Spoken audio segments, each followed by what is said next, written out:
এই আমাদের খামারিদের আবার মানে সবাই না, এখন মোটামুটি একটা ইয়ে আছে যে না, যা কিছুই হোক সরকারি বীজই ভালো। সরকারি বীজ ভালো কোন অর্থে, এখানে সব পার্সেন্টেজের বীজ আমাদের আছে। বেসরকারি কিন্তু পার্সেন্টেজ বেশি একটা নাই, আমাদের 50% আছে, 75% আছে, আবার আপনার 100%ও আছে। অর্থাৎ গাভী অনুযায়ী যেটা দরকার সেই অনুযায়ী কিন্তু আমরা দিতে পারি। কিন্তু অন্যান্য যেটা ওদের কিন্তু ফিক্সড করা, ওইটাই, ওর বাইরে নাই। গাভীর প্রয়োজন হচ্ছে 50%, আপনি দিয়ে রাখলেন 100%, তাহলে তো হবে।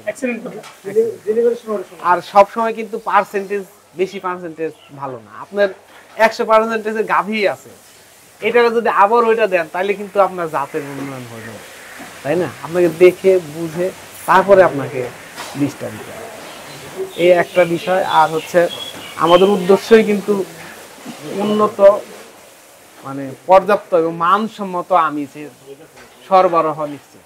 আর আমিষ বলতে আমরা বলতেছি আমাদের প্রাণী সম্পদ, দুধ, ডিম এবং মাংস।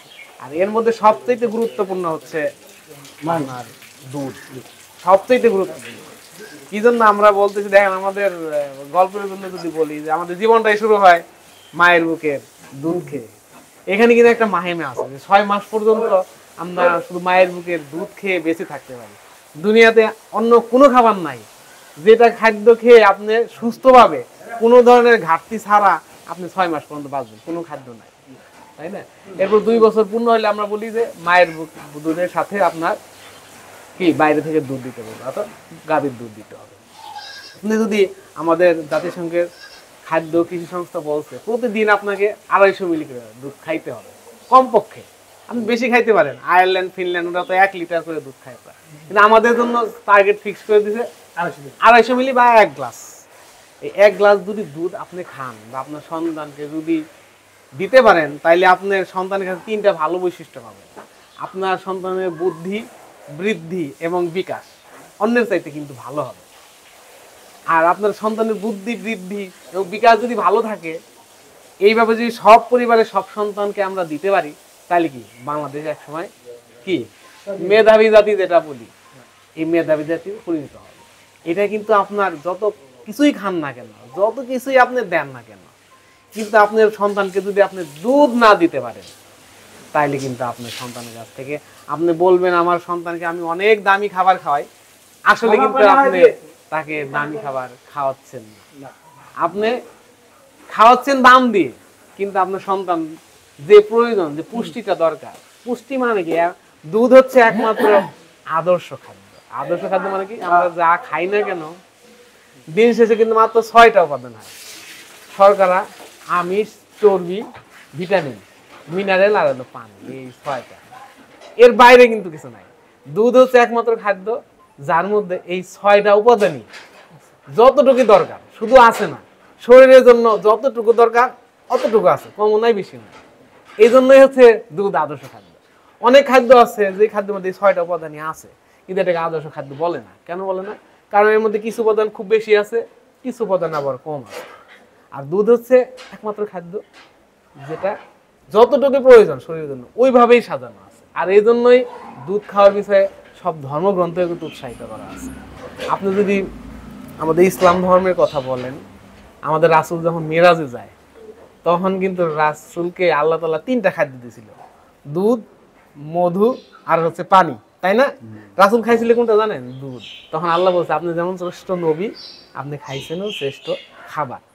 এখান থেকে কিন্তু আমরা যারা মুসলিম, আমাদের কিন্তু বোঝার বিষয় আছে যে আমাদের প্রতিদিন খাদ্যে দুধ রাখতে হবে, ধর্মীয় কথা। আবার যদি আপনার কি বলে আমাদের পবিত্র কোরআনের কথা যদি চিন্তা করেন, এখানে কিন্তু সূরা আনাম নামে একটা সূরা আছে, এটা মানে গবাদি পশু নিয়ে আলোচনা। সূরা বাকারাই তো, বাকারা অর্থ মানে গাভী।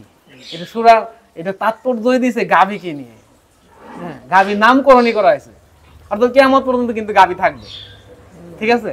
এরপরে আপনার সূরা নাহল নামে একটা সূরা আছে, এটা 66 নম্বর আয়াতে আল্লাহ তাআলা বলছে এই গাভী আমাদের সামনে দাঁড়ানো হয়েছে, তাই না? গাভীর একদিক দিয়ে আপনি ঘাস খাওয়াচ্ছেন, তাই না?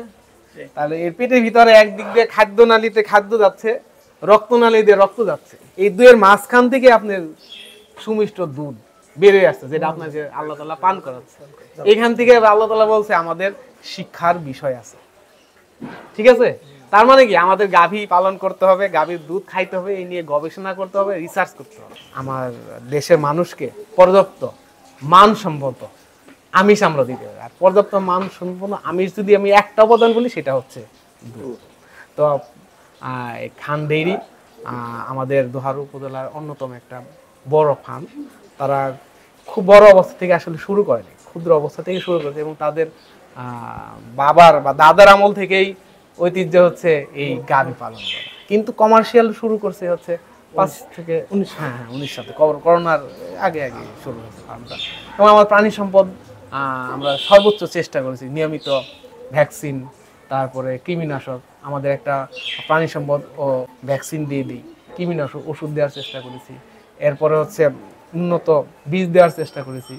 সর্বোপরি আমাদের প্রাণী সম্পদ সর্বোচ্চ চেষ্টা করেছে এই ফার্মটা যাতে ভালো করে এবং কি বলে বাংলাদেশে যে দুধের উৎপাদন, এই উৎপাদনে তারাও ভূমিকা রাখতে পারে এবং তাদের উদ্দেশ্য হচ্ছে নিজেদের ভাগ্য উন্নয়ন সাথে সাথে আমাদের দেশের বিশেষ করে দোহারবাসীকে যাতে ভালো মানের দুধ সরবরাহ করতে পারে, এই আঙ্গিকে তারা এই খামারটি গড়ে তোলে এবং তাদের দুধের কিন্তু একটা সুনাম আমাদের দোহারে আছে। এবং তারা কিন্তু খামারেরা কিন্তু আমাকে ফিডব্যাক দেয় যে এইখান থেকে দুধ নিয়ে যে মজাটা পায় অন্য কাছ থেকে নিয়ে কিন্তু এই মজাটা আমরা পাই না।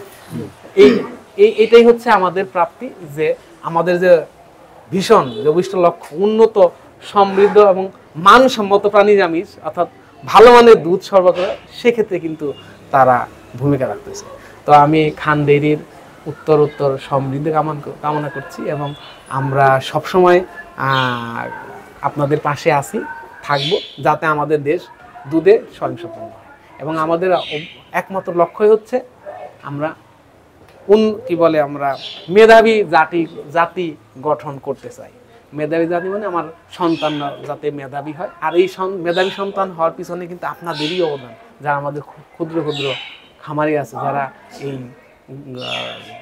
গাভীর খামার করে দুধ সরবরাহ দিচ্ছেন এবং মানসম্মত দুধ দিচ্ছেন, এইটাই কিন্তু মুখ্য ভূমিকা পালন করছে।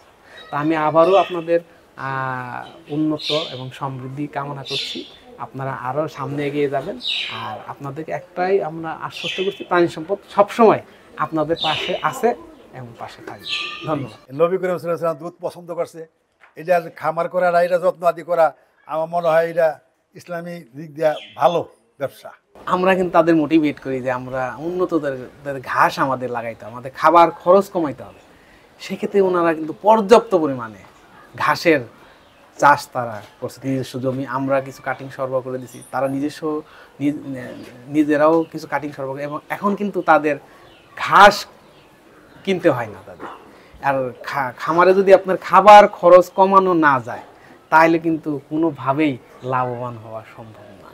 তো আমার মনে হয় খান ডেইরি তাদের এই ব্যবস্থাপনাতে আরেকটু মনোযোগ দেয়, তাহলে আমার মনে হয় খামারটা আরও উন্নতর দিকে যাবে। এই নাহার ডেইরির কথা আমরা শুনি, তারা কিন্তু খুব ছোট থেকেই শুরু করছে, আজকে তারা কিন্তু অন্যতম একটা বড় খামার।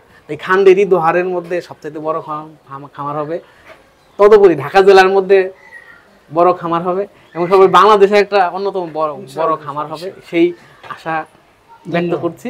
এবং একটাই কথা বলতে চাই, প্রাণী সম্পদ সবসময় আপনাদের সাথে। তোমরা দেশের আসল নায়ক, বলবে বিশ্ববাসী।